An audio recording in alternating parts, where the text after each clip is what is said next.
Good morning friend. आज हम लोग मॉडर्न हिस्ट्री के टॉप 15 क्वेश्चन के सेट 4 को देखेंगे। तो चलिए स्टार्ट करते हैं। देखेंगे क्वेश्चन नंबर 1 को। 1947 ईस्वी में भारतीय राष्ट्रीय कांग्रेस का विशेष अधिवेशन कहाँ और किसके सभापतित्व में हुआ था। ठीक है, इंपॉर्टेंट क्वेश्चन है। 1947 में भारतीय राष्ट्रीय कांग्रेस का विशेष अधिवेशन कहाँ और किसके सभापतित्व में हुआ था। तो ये हुआ था डॉक्टर राजेंद्र प्रसाद के, और ये जो विशेष अधिवेशन हुआ था ये दिल्ली में हुआ था। तो सभापति थे कौन? डॉक्टर राजेंद्र प्रसाद, और ये अधिवेशन दिल्ली में हुआ था। तो क्वेश्चन नंबर 1 का ऑप्शन ए सही होगा। ठीक है, कब हुआ था? तो 14 जून 1947 में हुआ था। ठीक है, और भारत विभाजन प्रस्ताव भी है इसी अधिवेशन में पारित हुआ था। ठीक है, याद रखिएगा। तो चलते हैं अगले क्वेश्चन पे, क्वेश्चन नंबर 2 पे। क्वेश्चन नंबर 2 है, भारतीय राष्ट्रीय कांग्रेस के प्रथम विदेशी या अंग्रेज अध्यक्ष कौन थे?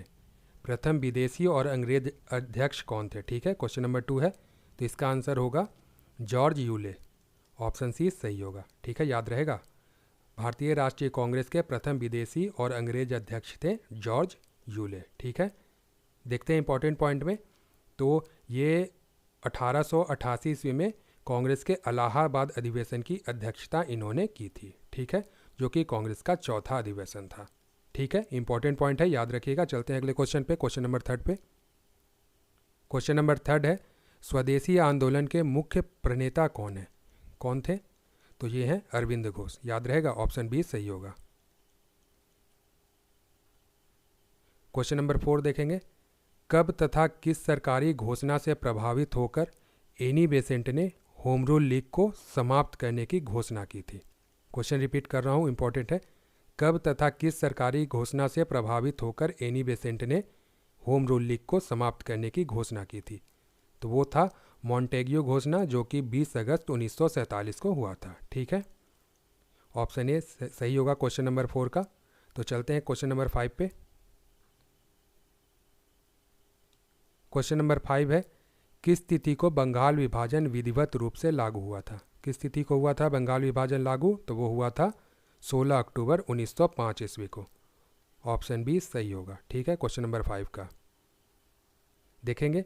19 जुलाई 1905 को तत्कालिक वायसराय लॉर्ड कर्जन ने बंगाल विभाजन की घोषणा की थी। किसने की थी? लॉर्ड कर्जन ने। कब की थी? 19 जुलाई 1905 ईस्वी को। ठीक है, और ये 16 अक्टूबर 1905 ईस्वी को प्रभावी रूप से लागू किया गया था। ठीक है, याद रहेगा। तो चलते हैं अगले क्वेश्चन पे। क्वेश्चन नंबर 6 देखेंगे, व्यापक जन दबाव में किस वर्ष ब्रिटिश सरकार द्वारा बंगाल विभाजन रद्द किया गया था? किस वर्ष रद्द किया गया था बंगाल विभाजन को? तो ये रद्द किया गया था 1911 ईस्वी में। ऑप्शन डी सही होगा, याद रहेगा। देखेंगे 1905 में लॉर्ड कर्जन के द्वारा बंगाल विभाजन की घोषणा की गई थी। ठीक है, और ये भारत छोड़कर ब्रिटेन चले गए थे, लेकिन यह आंदोलन कई वर्षों तक जारी रहा और अंततः 1911 में बढ़ते विरोध के कारण लॉर्ड हार्डिंग के द्वारा बंगाल विभाजन को रद्द कर दिया जाता है। ठीक है, याद रहेगा। लॉर्ड हार्डिंग के द्वारा बंगाल विभाजन रद्द कर दिया जाता है 1911 ईस्वी में। ठीक है, तो चलेंगे अगले क्वेश्चन पे। क्वेश्चन नंबर 7 को देखते हैं। क्वेश्चन नंबर 7 देखेंगे, वेदों की ओर लौटो तथा भारत भारतीय के लिए, यह नारा किस समाज सुधारक ने दिया था? किसने दिया था? तो ये दिया था स्वामी दयानंद सरस्वती ने। ऑप्शन ए सही होगा, याद रखिएगा। सिर्फ क्वेश्चन नंबर 7 का ऑप्शन ए सही होगा। देखेंगे स्वामी दयानंद सरस्वती ने नारा दिया था वेदों की ओर वापस लौटो। ठीक है, और एक इंपॉर्टेंट पॉइंट है इनसे कि स्वामी दयानंद सरस्वती ने आर्य समाज की स्थापना की थी। ठीक है, इसके अलावा अन्य ऑप्शन है, उसमें देखेंगे ब्रह्म समाज की स्थापना राजा राम मोहन राय ने की थी और प्रार्थना समाज की स्थापना आत्माराम पांडुरंग ने की थी। तो याद रहेगा। चलते हैं अगले क्वेश्चन, क्वेश्चन नंबर 8 पे। क्वेश्चन नंबर 8 है, निरंकारी आंदोलन की शुरुआत किसने की थी? निरंकारी आंदोलन की शुरुआत की थी बाबा दयाल दास ने। ऑप्शन ए सही होगा। ठीक है, देखेंगे 1851 में स्थापित सामाजिक सुधार आंदोलन था निरंकारी आंदोलन, और इसकी स्थापना बाबा दयाल दास ने की थी। तो अगले क्वेश्चन पे चलते हैं, क्वेश्चन नंबर 9 पे। क्वेश्चन नंबर 9 है, 1907 ईस्वी में कांग्रेस का विभाजन किस आंदोलन को चलाने के तरीके को लेकर हुआ था? 1907 में कांग्रेस का विभाजन, तो यह हुआ था स्वदेशी आंदोलन को लेकर। ऑप्शन डी सही होगा। क्वेश्चन नंबर 9 का ऑप्शन डी सही होगा। देखते हैं 1907 में कांग्रेस का अधिवेशन सूरत में हुआ था और इसी अधिवेशन में कांग्रेस का विभाजन हुआ था, ठीक है, जिसे सूरत विभाजन के नाम से भी जानते हैं। तो क्या हुआ था, तो इसमें भारतीय राष्ट्रीय कांग्रेस का दो समूहों में विखंडन हो गया था, जिसे गरम दल और नरम दल के नाम से जाना जाता है, ठीक है। तो मुख्यतः ये समझ लो कि 1907 में कांग्रेस का अधिवेशन हुआ था सूरत में, जिसमें कांग्रेस दो भागों में बट गई थी, जिसे गरम दल और नरम दल के नाम से जाना जाता है, ठीक है। दूसरा इंपॉर्टेंट है कि 1916 में कांग्रेस का लखनऊ में अधिवेशन हुआ था। इस अधिवेशन में पुनः कांग्रेस के दोनों नरम दल और गरम दल का एकीकरण हुआ था। यह भी इंपॉर्टेंट है, इसे भी ध्यान में रखना। और लखनऊ अधिवेशन की अध्यक्षता की थी अंबिका चरण मजूमदार ने। तो इंपॉर्टेंट है ये पॉइंट, इसे भी ध्यान रखिएगा। चलते हैं अगले क्वेश्चन पे। क्वेश्चन नंबर 10 है पहली बार, ठीक है, पहली बार भारत का जो राष्ट्रगान है जनगण मन कांग्रेस के किस अधिवेशन में गाया गया था, ठीक है। पहली बार जनगण मन कांग्रेस के किस अधिवेशन में गाया गया था, तो यह 1911 में कलकत्ता अधिवेशन में गाया गया था। ऑप्शन ए सही होगा। देखेंगे 27 दिसंबर 1911 ईस्वी को कांग्रेस के कलकत्ता अधिवेशन में भारत का जो राष्ट्रगान है पहली बार, जनगण मन जो है भारत का जो राष्ट्रगान, यह पहली बार गाया गया था कांग्रेस के कलकत्ता अधिवेशन में, ठीक है। और इस कलकत्ता अधिवेशन की अध्यक्षता की थी बिशन नारायण धर ने, याद रहेगा। और जनगण मन को आधिकारिक रूप से 24 जनवरी 1950 को भारत के राष्ट्रगान के रूप में संविधान सभा द्वारा अपनाया गया था। तो ये सभी इंपॉर्टेंट पॉइंट है। तो अगले क्वेश्चन पे चलते हैं, क्वेश्चन नंबर 11 पे। क्वेश्चन नंबर 11 है 1891 ईस्वी में 1891 में, ठीक है, कांग्रेस के नागपुर अधिवेशन में कांग्रेस का एक अन्य नाम क्या था, ठीक है। 1891 में कांग्रेस के नागपुर अधिवेशन में कांग्रेस का एक अन्य नाम क्या था, तो वो था राष्ट्रीयता।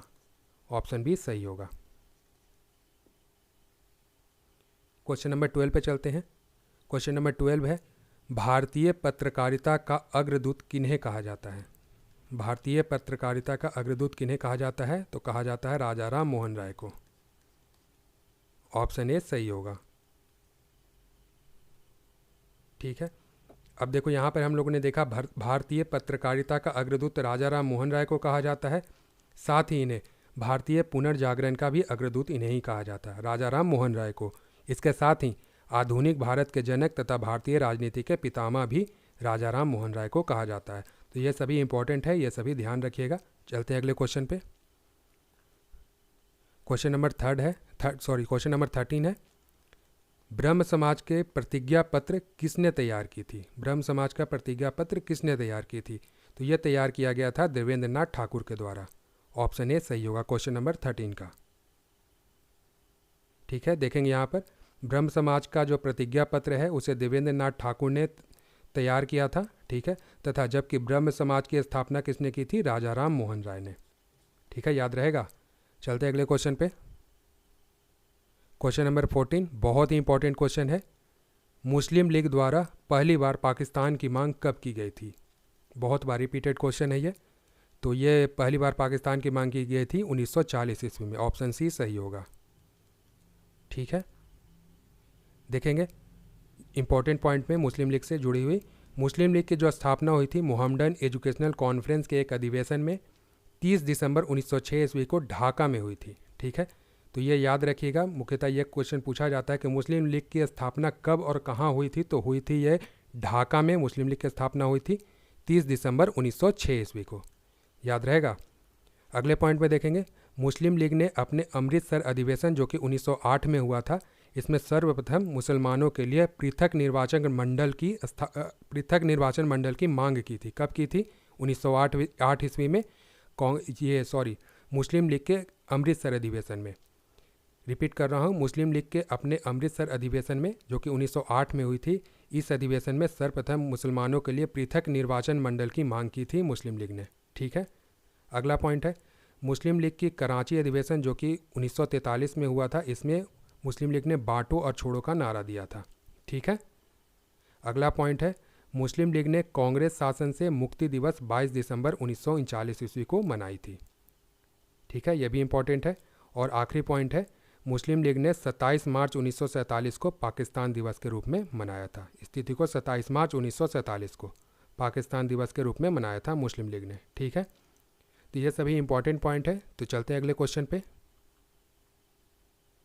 क्वेश्चन नंबर 15 जो कि इस सीरीज का आखिरी क्वेश्चन है, भारतीय पत्रकारिता का राजकुमार किन्हें कहा जाता है? ठीक है, भारतीय पत्रकारिता का राजकुमार किन्हें कहा जाता है? तो ये कहा जाता है क्रिस्टो दास पाल को।